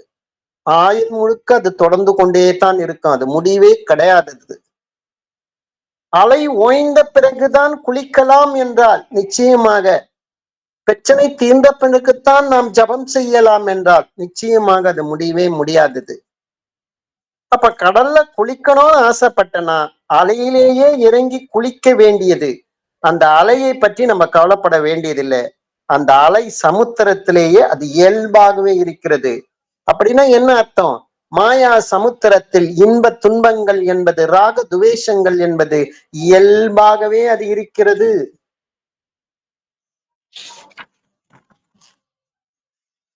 அது எப்பவுமே இருக்கத்தான் செய்யும் அது. அப்ப நாம் ஒரு காரியத்தை மட்டும் சிந்திக்க வேண்டியது எதை பற்றி? அதில் இறங்கி குளித்து வர வேண்டும். அதுதான் நம்மளுடைய கடமை. அப்போ என்ன ஒரு இது இருந்தாலும், குடும்ப சூழ்நிலை உபஜீவனத்துக்காக நாம் மாயா சமுத்திரத்தில் இருந்தாலும் சரி, அது நம்மளுடைய கடமை ஜீவனை காப்பாற்றிக் கொள்வது தான். அப்ப அந்த நிலையில தான் நாம் அதை செயல்பட, இந்த பிரகாரம் தான் நம்ம செயல்படணும். அப்ப அந்த மாதிரி இருக்கும் போது தான் இந்த உலகத்தில் இருக்கக்கூடிய உபஜீவனத்துக்காக எடுத்துக்கொண்ட பொறுப்பையும், எவ்வளவு தடைகள் வந்தாலும் அதை தீரதை சமா என்ற ஒரு வைராகியத்துடன் நிறைவேற்றவும் முடியும். கூடவே நம்மளுடைய ஜீவனும் நம்மால் முழுமையாக அதை காப்பாற்றிக் கொள்ள முடியும். இதே பிரகாரம் தான் இந்த உலகத்தில் இயற்கையிலேயே அந்த பிரச்சனைகள் என்பது இருக்கத்தான், அதை பற்றி நாம் சிந்திக்க வேண்டியதில்லை. அதிலிருந்து நம் காரியத்தை நிறைவேற்றி கொள்ள வேண்டும். இந்த பிரகாரம் தான் ஒவ்வொருவரும் செய்து வர வேண்டியது. அதாவது பாத்தீங்கன்னா, உபஜீவனத்துக்காக எடுத்துக்கொண்ட பொறுப்பிலையும் சிறிது பல சவால்கள் நிறைந்திருக்க செய்யத்தான். ஆனால் அதை வரமாக எடுத்துக்கொள்கின்றீர்களா, சாபமாக எடுத்துக்கொண்டீர்களா? இதுதான் உங்களுக்கு கொடுக்கப்பட்ட டாஸ்க். பரவாயில்ல, அந்த பிரச்சனையிலும் என்னுடைய கதியை நான் சரியாக நடத்தி கொண்டிருக்கின்றேனே, என்னுடைய கிரமங்களுக்கு உட்பட்ட வாழ்க்கையில் நான் வாழ்ந்து கொண்டிருக்கின்றேனே, அதலையும் நாம் நிரூபித்தால் மட்டும்தான் நாம் அதற்கு தகுதியாகின்றோம். சித்த வித்தைக்கு, வித்தியார்த்திக்கு முழு தகுதியாகின்றோம். அப்ப நமக்கும் கொடுக்கப்பட்ட டெஸ்ட் கொஸ்டின் பேப்பர் அதுதான். உபஜீவனத்துக்காக எடுத்துக்கொண்ட பொறுப்பு தான் நமக்கு கொடுக்கப்பட்ட கொஸ்டின் பேப்பர். ஒரு பிராக்டிக்கல் கொஸ்டின் பேப்பர் அதுதான். பிராக்டிக்கல்ல நீங்க செயல்படுத்தணும். அதை விட்டு பிரச்சனை முடிந்தால்தான் நான் ஜபத்துக்கு வருவேன் அப்படின்ற முறையில நம்ம இருந்தோம்னா நிச்சயமாக இந்த சித்த வித்தை மார்க்கத்துல தன்னிறைவு என்பது பெற முடியாது. அப்ப கிரமங்களுக்கு உட்பட்ட வாழ்க்கை கூடவே உபஜீவனத்துக்காக எடுத்துக்கொண்ட பொறுப்பை மட்டும் நிறைவேற்றக்கூடிய அந்த வல்லமை மீறி இருக்கிற ஒவ்வொரு க்ஷணமும் சரியது உள்கதியிலேயே உள்நிலையிலேயே அகங்காரத்தை உள்முகமாக திருப்ப வேண்டும். அகங்காரம் என்பது ஒண்ணு தேவைதான். எதற்கு தேவை? உபஜீவனத்துக்காக எடுத்துக்கொண்ட பொறுப்பை நிறைவேற்றுவதற்கு.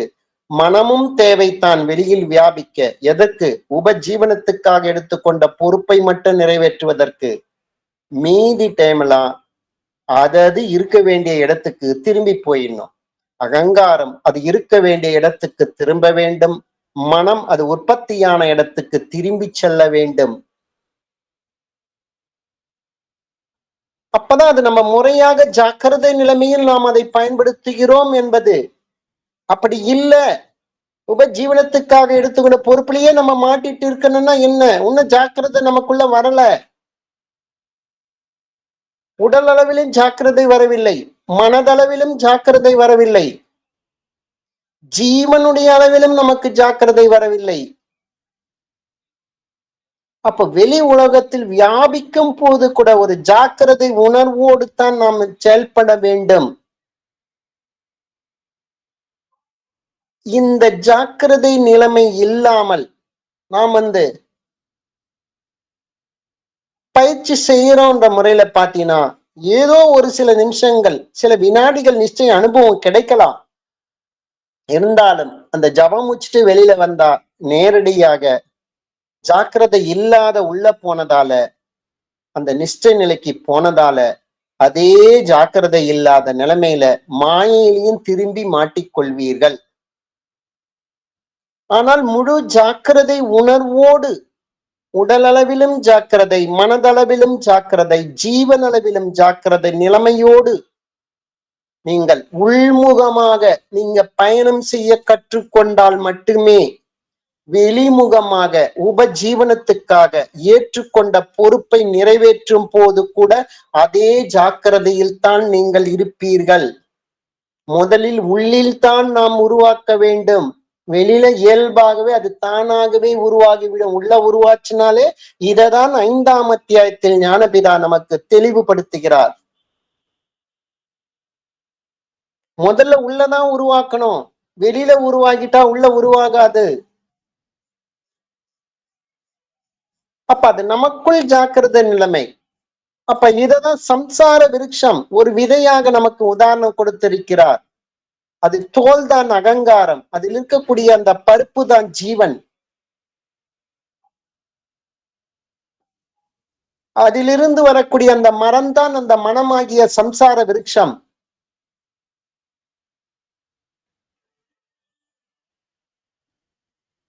அந்த மனம்தான் ஜாக்கிரதை உணர்வோடு ஒரு அகங்காரமாகி இந்த உடலுக்கும் அகங்காரத்துக்கு இதுக்கு ஒரு மீடியேட்டர், ஜீவனுக்கும் அதுதான் ஒரு இடைத்தரகர் மாதிரி செயல்படுகிறது.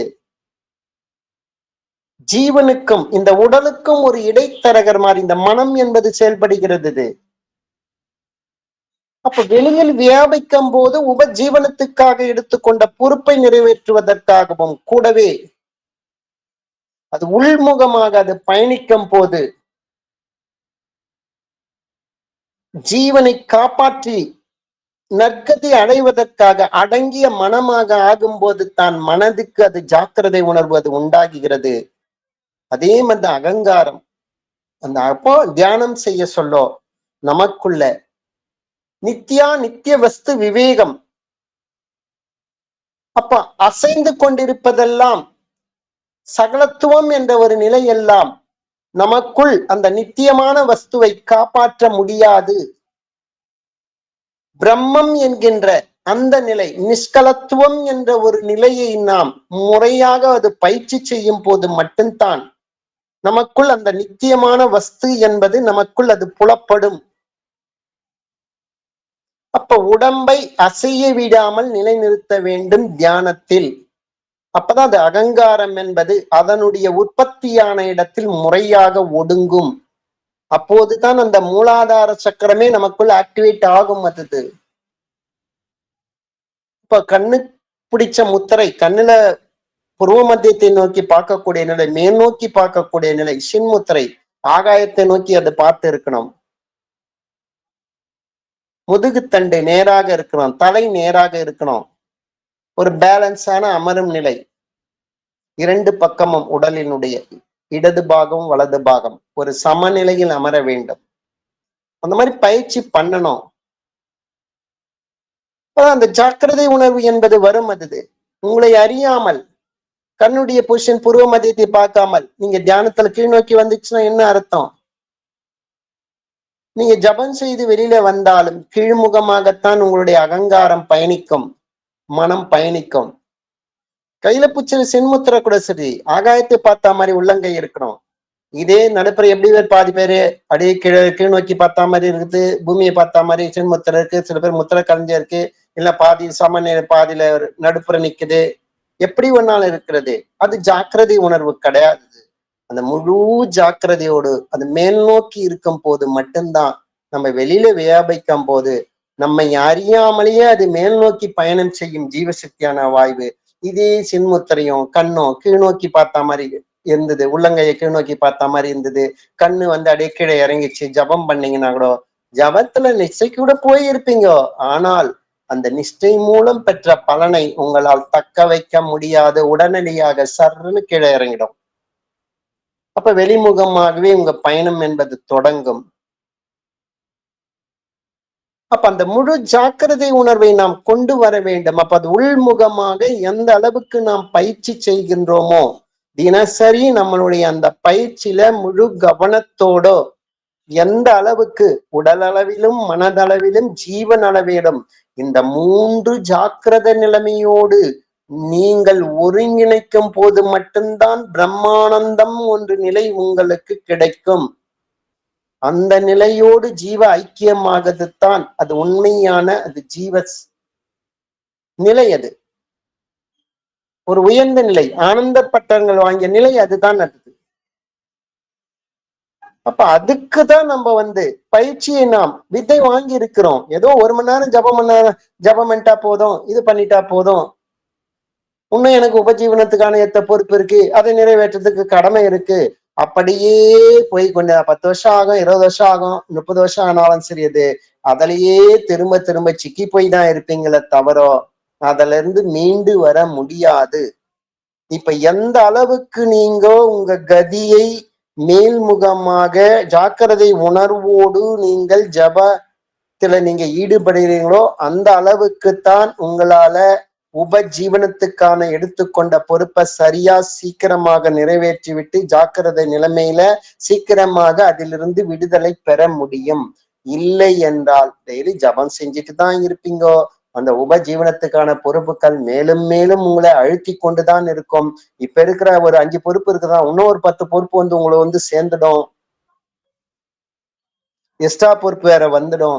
உங்களால மீள மாயா சமுத்திரத்தில் மீள முடியாமல் திரும்ப திரும்ப எனக்கு 30 வயசுல வித பெத்த கூட 70 வயசாகி கூட இன்னும் அந்த உபஜீவனத்துக்கான பொறுப்புல இருந்து விட முடியாமல் இன்னும் கூடுதல் பொறுப்பு நம்ம மேல சேர்ந்துடும். அது ஏன்னா நம்மளே அதுக்கு பந்தத்துக்கு வித பண்றதுதான் சரி. அது முறையான முறையில கிரமங்களுக்கு உட்பட்ட வாழ்க்கை, முறையான பயிற்சி, முறையான நம்மளுடைய பழக்க வழக்கங்கள், உணவு முறைகள், சதா பிராணாயாமம் நடத்துக்கான நோக்கம், இலக்கு அதுதான்.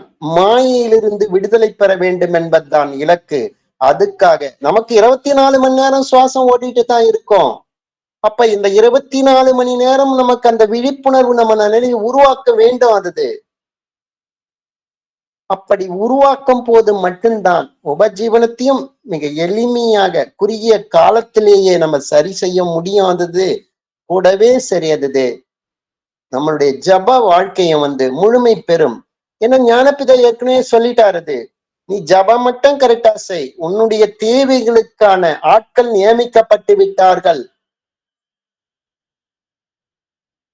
நம்ம ஜபம் செய்யாத, நம்ம தேவைகளுக்காக, அடுத்தவங்களுடைய தேவைக்காகவும் திரும்ப திரும்ப உழைத்துக் கொண்டே இருப்பது என்பது அது மாயா சமுத்திரத்தில் மீண்டும் மீண்டும் நாம் மாட்டிக்கொள்கின்றோம். ஜபம் ஒண்ணு செய், அதுவே உனக்கு தேவையான அனைத்து எது எந்த சூழ்நிலைக்கு எது தேவையோ எல்லாமே ஒரு மேஜிக் மாறும், நிறைவேறும். அதுக்கான ஆட்கள் நியமிக்கப்பட்டு விட்டார்கள். 5 ஆசிரமங்கள் நிறுவது என்னுடைய முயற்சி அல்ல. இது ஞானபிதாவுடைய வாக்கு. இந்த சித்த வித்தை தான். இது யாராலும் வெல்ல முடியாத ஒரு ஆயுதம். இந்த ஆயுதத்தை வைத்துத்தான் 5 ஆசிரமங்களை நிறுவப்பட்டது. எப்ப இந்த வித்தையை கீழே வச்சுட்டு உபஜீவனத்துக்காக பொறுப்புலையே சிக்கி போய் இருக்கிறோமோ, இந்த ஆயுதத்தை கீழே வச்சதால உபஜீவனத்துக்கான பொறுப்பும் மேலும் மேலும் உங்களை அழுத்தி கொண்டுத்தான் இருக்கும். விடுதலை பெற முடியாது. அப்ப இந்த ஒரு ஆயுதத்தை பயன்படுத்தித்தான் அவரவர்களுடைய அந்த மாயையான உலகத்தை ஜெயிக்க முடியும். அடுத்தவர்களுக்காக நாம் வழிகாட்டத்தான் முடியும், அடுத்தவர் நமக்காக வழிகாட்டத்தான் முடியும். ஆனால் அவரவர்களிருந்து உண்டான அந்த மாயையான உலகத்தை ஜெயிக்க வேண்டும் என்றால், அதிலிருந்து விடுதலை பெற வேண்டும் என்றால் அவரவர்கள் தான் அவரவர்கள் ஜீவனை காப்பாற்றிக் கொள்ள வேண்டும். அதுக்குத்தான் ஒரு ஆயுதம், நமக்குரிய ஒரு வித்தையை நமக்கு ஞானபிதா காட்டி கொடுத்திருக்கிறார்.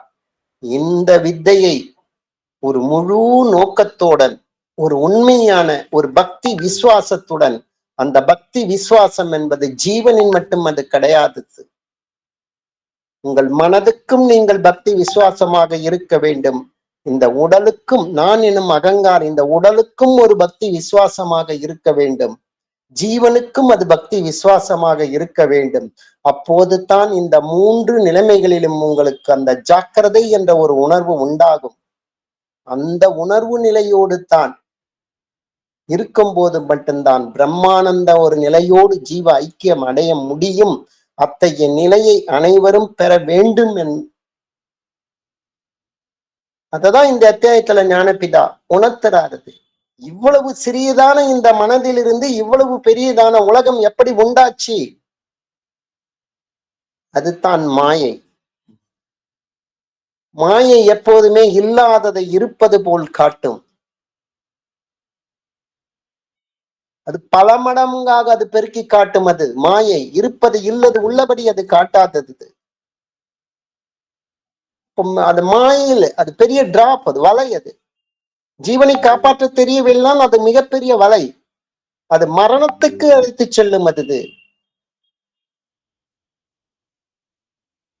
அப்ப அதிலிருந்து மீள வேண்டும் என்றால் அவ்வளவு பெரிய உலகத்தை உன்னிலிருந்து ஒவ்வொரு தனி மனிதனிலிருந்து உருவான அவரவரிலிருந்து அந்த உருவான அவரவர் உலகத்தை உற்பத்தியாகாமல் நிலைநிறுத்தும் போது மட்டும்தான் இந்த மாயையிலிருந்து விடுதலை பெற முடியும்.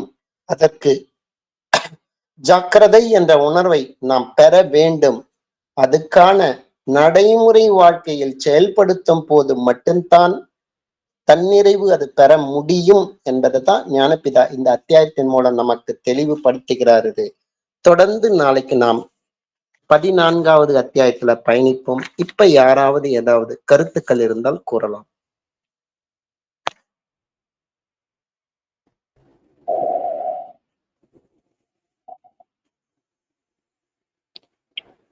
ஐயா சுப்பிரமணியம், ஆத்ம நமஸ்காரங்க. ஆத்ம நமஸ்காரம். சொல்லுங்க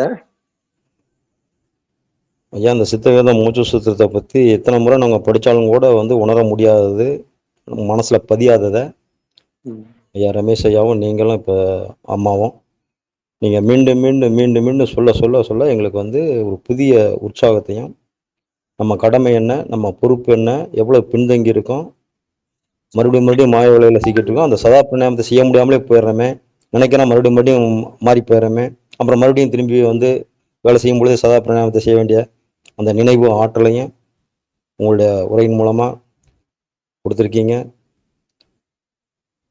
ரொம்ப ரொம்ப சந்தோஷங்க. ஆத்ம நமஸ்காரம். அதாவது 24 மணி நேரமும் நம்மளுக்கு சுவாசம் என்பது நடந்து கொண்டு தான் இருக்கிறது. அப்ப ம் 24 மணி நேரமும் நம்ம ஜாக்கிரதை உணர்வு வரணும்ல. ஆமா, வர மாட்டேங்குது. இதை விட்டுட்டு 1 மணி நேரம் ஜபம் செஞ்சா போதுன்ற மாதிரி நம்ம விட்டுறோம்ல. பத்தல. பத்தல பத்த மாட்டேங்குது. புரியுதுங்களா? அதுதான் அங்க சிக்கல் அது. அப்போ ம் உபஜீவனத்துக்கு மட்டும்தான் உங்க வெளிமுகமாக பயணம் படணும். மத்த டைம் எல்லாம் உள்ள போயிடுதுன்னு சொல்றாரு ஞானபிதா. ம் நம்ம அது ஒரு அப்படியே பழக்கம். இருக்கோம். அது ஒரு பழக்கமாவே கொண்டு வர வேண்டியது இருக்குங்க. கொண்டு வந்தா தான் சரி வரும். சரி. பழக்கத்துக்கு தான் கொண்டு விதை வாங்குறது மட்டும் பெருசு கிடையாது. யார் ம் வேணாலும் எல்லாருக்கும் விதை குத்துட்டு போயிடலாம். ஆனா ம் பிராக்டிக்கல் லைஃப்ல வந்து நம்ம அனுபவத்துல கொண்டு வர வேண்டும் என்றால், அப்போ எப்பப்பெல்லாம் எவ்வளவு நாளைக்கு பண்ணணும், எவ்வளவு பயிற்சி பண்ணணும், ஒரு நாளைக்கு 1 மணி நேரம் போதுமா, புதுசா வாங்குறவங்க கேக்குறாங்க. உண்மையில 24 மணி நேரம் தானே மூச்சு ஓடிட்டு இருக்கு. ஆமா. ஐயா அப்ப முழு அது ஒரு ஃபுல் டைம் ஒர்க்கா தானே எடுக்கணும் நம்ம அது. ஆனா ஒண்ணு மட்டும் அது பெரிய என்னங்க? பாரமாக இருக்கும். நான் வாழ்நாள் ஃபுல்லா இதை செய்யணும்னா ம் ம் பெரிய பாரமாகத்தான் இருக்கும். ஒண்ணே வேணாம். இன்னைக்கு மட்டும் செஞ்சா போதும்னு உறுதி எடுத்துங்க போதும். கரெக்ட். இன்று மட்டும் அப்படி அப்படியே பழக்கமாயிரும். வாஸ்தவம். இந்த வினாடி மட்டும் நான் செஞ்சா போதும். இன்று மட்டும் கூட 24 மணி நேரம் அது பெரிய தலைவலி ஆயிடும். இந்த சன்ன நேரத்துல கரெக்டா இருக்கானா, உணர்வோட இந்த இருக்கானா. கணம் நான் செஞ்சா போதும். இந்த உறுதிமொழி எடுத்தோன்னா பெரிய பாரமாக இருக்காது அது. இதை ஆத்மார்த்தமாக எடுத்தீங்கன்னா ம் இல்ல ம் இது ஃபுல்லா செய்யணும் 24 மணி நேரம் செய்யணுமா, இன்னும் இன்னும் 50 வயசு ஆயிடுது அவ்வளவு நாளைக்கு செய்யணுமான்னா அது பெரிய பாரமா இருக்கும். அது ஆமா. இருக்கலாம். இந்த வினாடி செய்தால் போதும். ஆனா ஒரு முழுமையான ஒரு டெடிகேட்டடோட அந்த இதுல செஞ்சா மட்டும்தான். இப்ப கூட டெய்லி சித்த வேதை 8 மணிக்கு வரணும்னா வந்து படிக்கிறேன்னா ஐயோ இன்னும் எவ்வளவு நாளைக்கு சொல்ல போறோம், இன்னும் எவ்வளவு நாளைக்கு பொறுப்பு பெரிய பாரமா தான் இருக்கும். அது இன்னைக்கு ஒரு நாள் பேசிட்டா போதும். இல்லைங்க, கேட்க கேட்க தாங்க பொறுப்புணர்வு கூட்டிகிட்டே வருதுங்க. நம்ம எவ்வளோ பின்தங்கி இருக்கோம், அதில் எவ்வளோ டயத்தை வேஸ்ட் பண்ணுறோம் அப்படிங்கிற அந்த ஒரு உணர்வும் அந்த கடமையும் நீங்கள் சொந்த நடவடிக்கை கிரமங்களை வந்து அனுசரித்து நம்ம போகிறோமா அப்படிங்கிற அந்த விழிப்புணர்வு வந்து கொடுக்குதுங்க. கரெக்ட் அருமையாக. தாங்க. என்னன்னா நம்ம அடிப்படையில பக்தி விசுவாசத்தோட தான் சீசன் கேட்டு கொள்றாரு அது. ம் ஆனா ம் உண்மையான அந்த பக்தி விசுவாசத்தோட ஜீவன் நம்ம வித்தை வாங்கல. அதான் உண்மை. உண்மைதாங்க, உண்மைதான். ம் யாரோ ஒருத்தர் சொன்னாங்க சித்த வித்தை கச்சா மோட்சம் கிடைக்கும். யாரோ ம் சொல்லிதான் வராம தவிர நம்மளுக்காக ஒரு அந்த தேடுதல் என்பது இயல்பாவே இல்லை அதுல. இதுல போனா இதுக்கு மோட்சம் கிடைக்கும், இதுல போனா பிரச்சனை தீர்ந்துடும், யாரோ ஒண்ணு சொன்னாங்க, ஏதோ பலனை எதிர்பார்த்து தான் நம்ம வந்திருக்கோம். அது இயல்பான தேடுதல். இயல்பான அந்த காலத்துல ஒரு 12 வருஷம் குரு எவ்வளவு இது பண்ணாலும் ஒரு தாங்கிட்டு எவ்வளவு சூழ்நிலை இருந்தாலும் ஒரு சகிச்சுக்கிட்டு பொறுமை, அந்த சகிப்புத்தன்மை, அந்த பயிற்சி, வைராக்கியம் அவங்களுக்கு தான் வித்தையை காட்டி கொடுத்தாங்க. புரியுதுங்களா ம். அது? அப்ப ஆமாம் வந்து சார். உண்மையான ஒரு சீடனுக்கு பக்தி விசுவாசம் இருக்கிறான்னு குருவுக்கு தெளிவாக தெரிஞ்சிடும். தெரிஞ்சிடும். அப்படி கிடையாது இது. ம் வந்தவொடனே கேக்குறாங்களே, முதல் நாள் முதல் வாரம் வந்தாலே போதும். இன்னும் எவ்வளவு நாளைக்கு நான் வந்தேங்க, எப்ப வித்தை கொடுப்பீங்க, இதே கேள்விதான் ஃபர்ஸ்ட் கேள்வி. ம். வேற எந்த கேள்வியும் இல்லை. இன்னும் எவ்வளவு நாளைக்கு வந்தேங்க, எவ்வளவு சீக்கிரம் இதுக்கு இதை கொடுப்பீங்க, 2 ம். மாசமா எவ்வளவு நாள் வரணுமா. ஒண்ணு சித்தவேதை படிக்கிறதுக்கு ஆசைப்படல. ஆமா. கிரமங்களை சரி 30 கிரமங்கள் சொல்லு அப்படின்னாலும் சொல்ல தெரியல. இல்ல தெரியல. கடைபிடிக்க 2 தான் கடைபிடிக்க போறீங்க, அதை பட்ச விஷயம். மீதி 2 கடைபிடிக்கலாம் கூட பாருங்க, பட் தெரியணும்ல, அது கூட தெரியல. 2வது புரியுதுங்களா அது? ஆமாங்க. இன்னொரு கேள்வி கேக்குறாங்க, ம் இன்னும் எவ்வளவு நாள் ஆகும், 2 மாசம் ஆகணும், அவ்வளவு நாள் ஆகுமான்றாங்க. அந்த பொறுமை நிதானமே இல்லைல்ல. அதோட ம் யாரோ சொன்னாங்க தான் வந்தாங்க. அது அந்த மாதிரி தான் கேக்குறாங்க. அந்த மாதிரி இல்ல. அதுதான் லாஸ்ட் டைம் 2 வாரம் முன்னாடி 5 பேர் வந்தாங்க வித்தை ம் வேணும்னு சொல்லிட்டு. ம் எவ்வளவு நாள்ல கொடுப்பீங்க, எவ்வளவு சீரை வரணும், எவ்வளவு நாள்ல வரணும்னு கேட்டாங்க. அது ஒன்னும் இல்ல, ஒரு 5 அத்தியாயம் இருக்குது, அத ம். ஒரு 10 கேள்வி கேட்பேன், அது பதில் சொல்லுங்க குடுத்துறேன்னு. சரி. அதான். நம்ம 2 மாசம் ஆகும் 3 மாசம் ஆகும்னா அவ்வளவு நாளான்னு கேக்குறாங்க நம்மள. அது இல்ல இப்ப நீங்க சொன்னது அருமையானது. 10 கேள்வி கேட்கிறேன், இந்த சப்ஜெக்ட் படிச்சுட்டு வா. கரெக்டான பதில் சொன்னீங்கன்னா யார் சொல்றீங்களோ அவனுக்கு குடுத்துறேன்னு. ரைட். 2 நாள்ல கூட நீ படிச்சுட்டு வாப்பா சொல்லு. Correct correct. இல்ல 2 மாசம் ஆகணும்னா அவ்வளவு நாள் ஆகுமா? அவ்வளவு நாள் வரணுமா? எனக்கு இந்த ஷிஃப்ட் இருக்கேன்றாங்க. அது ம். இந்த டே ஷிஃப்ட் இருக்கே, நைட் ஷிஃப்ட், இது செட் ஆகாது, என்னால வர முடியாது, அவ்வளவு தொலைவுல இருந்து வரணுமான்றாங்க. அதுக்கு புரியுதுங்களா? உண்மைதான் ஐயா, உண்மைதான். நீங்க என்னைக்கு 10 கேள்வி கேட்பேன், சொன்னீங்கன்னா அப்பயே குத்துறேன்னு ம். ஒண்ணுமே சொல்ல முடியாது. அப்ப கண்டிப்பா வந்துதான் ஆகணும். அஞ்சு அஞ்சு அத்தியாயத்துல கேட்பேன். 5 அத்தியாயம் முடிக்கிற வரைக்கும் வந்தாதான் அது பதில் சொல்ல முடியும். அது ஆமா ஆமா. அதுதான் கவனிச்சாதான் சொல்ல முடியும், புரிஞ்சுக்க முடியும். ம். இப்ப அந்த மாதிரி இருக்குன்ற எல்லாம் ஆன் த ஸ்பாட் வேணும்ன்றாங்க, இன்னும் இன்ஸ்டன்ட் மாதிரி வேணும்ன்றாங்க, உடனே ம். வேணும்ன்றாங்க. அந்த மாதிரி எல்லாம் இருக்குது. அது ஆரோக்கியமான அது சித்த வித்தைக்கு கிடையாது. கிடையாது. அதுக்கு எத்தனையோ வழிகள் இருக்கு, அங்க போயிரட்டும். ஆமா ஆமா. அதுதான் அதுதான் வேற எங்கேயோ இருக்கு. எத்தனை மனதுக்கான பயிற்சி இருக்குது, அங்க போய் ம். சேர்ந்துங்க. சித்த வித்தை ஆமா. வேணாங்கிறது ம். புரியுதுல்ல? கிரமங்களுக்கு உட்பட்டு வாழத்துக்கு யாரும் ஆசைப்படல. பெரும்பாலான 100 பேர் வந்தாங்கன்னா ம். 95 பேரு நான்வெஜ்னாலே ஓடி போடுறாங்க. ம். அது வித்தை கேட்க வரவங்கள 100 பேர்ல 95 பேரு நான்வெஜ்ல ஓடி போயிடுறாங்க. ஆமா. மத்த விதிமுறைகள்ல கொஞ்சம் பேர் ஓடி போயிடுறாங்க. அப்படி ம். ஒத்தரை பேர் தான் அதெல்லாம் வித்தை வேணும் உண்மையா வராங்கிறது. ம். அறிவு பொதுவாவே இது யாரோ சொன்னாங்கன்னு வர்றது, உண்மையான அந்த பக்தி விசுவாசம் இல்லாத வர்றதுக்கான அடிப்படை நிலை. ஆனா வந்தவங்களுக்கெல்லாம் நம்ம வித்தை 100 பேர் வந்தாங்க, 100 பேர் குத்துட்டாங்கன்னா அதுவும் ஒரு இதுவான இறுக்கத்திலே அது ஆமா. வித்தையினுடைய அழிவுக்கு தான் அதை அழைச்சு போகுது. ஏன்னா ம். அவங்களால இந்த சமூகத்துக்கு டேஞ்சர் தான். அது ம். ம். இதுக்கும் டேஞ்சர் தான், சமூகத்துக்கும். ஒரு காரினுடைய கீர்னா நேது, கிளச்சுன்னா நேது, பிரேக்னா நேது எதுவுமே தெரியல, அவங்கள்ட்ட காரை நம்பி கொடுக்க முடியுமா? அவ்வளவுதான். சத்யநாசர். விதங்கள்னாலே என்னன்னு தெரியல, புரியுதுங்களா? ம். சித்த அதான். விதனாலே என்னன்னு தெரியல, அவங்கள்ட்ட போயிட்டு விதையை குத்தனா என்ன ஆகுறது? அது சமூகத்துக்கு அது இருக்கிறவங்களையும் குழப்பி விட்டு மனமாற்றம் மடைமாற்றம் செஞ்சிடும். இருக்குது. ம். அப்ப அடிப்படையில அதை உணர்த்தி அந்த மாதிரி இருக்கு. உலகம் தான் அப்படிதான் இருக்கும், வேற ஒண்ணும் இல்ல. அதான் சார். நம்ம அது விழிப்புணர்வு. உலகத்தை குறை சொல்றதை விட நம்ம ஜீவனை நம்ம காப்பாத்திக்கணும், அதுதான். ம். அது இந்த இந்த இந்த ஸ்பீச் நம்ம கேட்க கேட்க தான் இங்க மனசுல பதியுது அந்த ஆமா, உணர்வு. ஆமா. இது பெரிய அதான் வித்தியார்த்திகள் நம்ம ஏக சகோதரர்கள் வித்தியார்த்திகள்கிட்ட நான் ரிக்வெஸ்டா பணிவா கேட்டுக்கிறது தான். என்ன வேலை இருந்தாலும் முடியாந்துருங்க, இந்த சத்சங்கத்தை கேளுங்க. கேட்க கேட்க பெரிய மாற்றம் வருது நமக்குள்ள. இதுக்குதான் ஒரு நிறைய சிந்தனை. பேர் என்ன நினைச்சிட்டு இருக்காங்கன்னா, முக்காசி ஜபத்துக்கு நிலையங்கள்ல கூட ஜபத்துக்கு வராங்க வராங்கன்னா கூட 12 மணி ஜபன்னா எல்லாம் 11:55க்கு 12:05க்கு தான் வராங்க. அவசர அதுக்கு அவசரமா. முன்னாடி வர்றதில்ல. சித்தவேத புக்கு ஒரு வித்தியார்த்தியோட கொண்டு வர்றது கிடையாது. ஆமா சாமி. ஆமா ஆமா. முன்னு சப்போஸ் ஒரு 11 மணிக்கே வந்தாலும் 11:30 கூட வந்தாங்க, அப்ப ஜபம் 12 மணிக்குன்னா கூட சரி. அந்த நிலையத்துல சித்த வேதம் நடத்திட்டு நம்ம இருந்தோம்னா அவங்களுக்கும் சித்த வேதத்துக்கும் எந்த சம்பந்தம் இல்லாத மாதிரி வெளியில போயிட்டு உட்காந்து பேசின்னு இருப்பாங்க. ம்.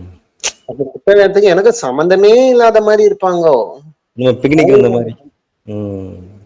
சம்பந்தமே இல்லாத இருப்பாங்க. அது அப்போ உண்மையான சித்த வேதாத்தி என்னை பொறுத்த வரைக்கும் எந்த ஊருக்கு எங்க போனாலும் கையில சித்த வேத புக்கோட இருப்பாங்கன்னா அதான்.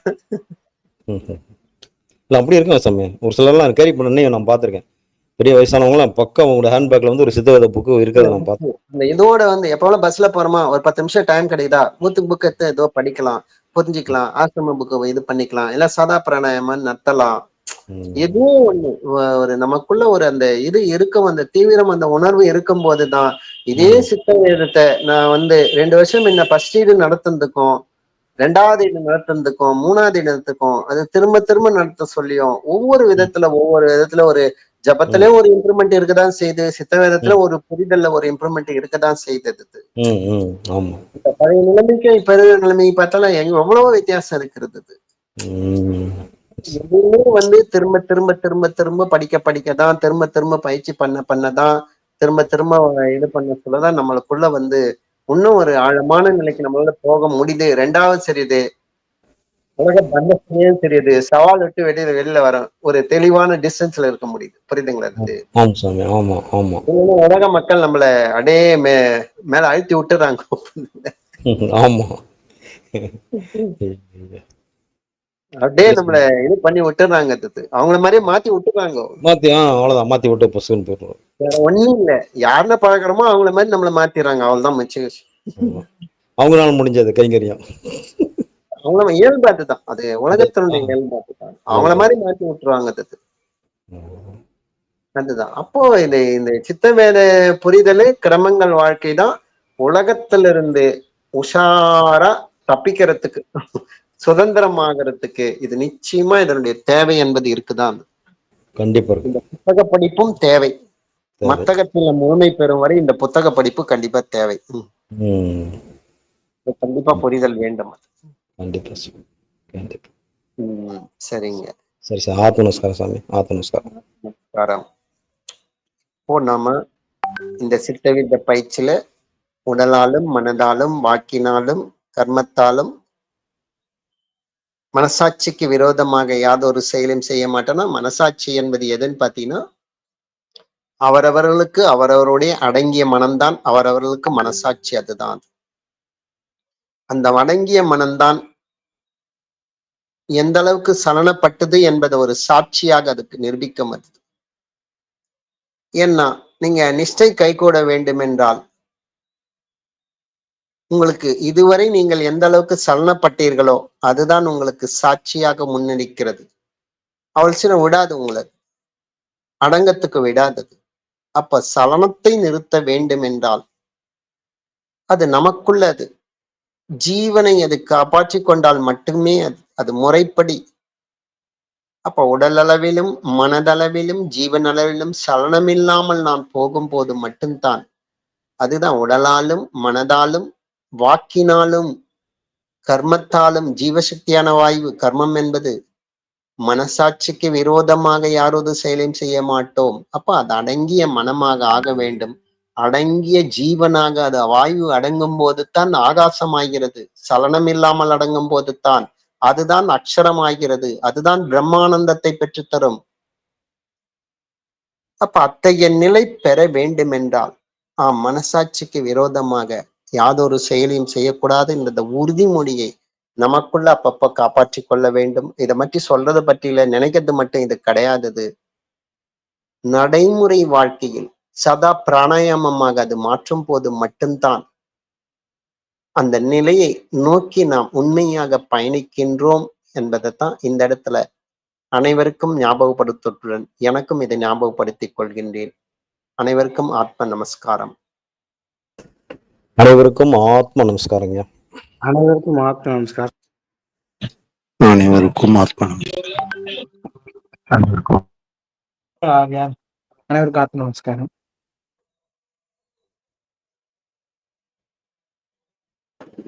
அனைவருக்கும் ஆத்ம நமஸ்காரம்.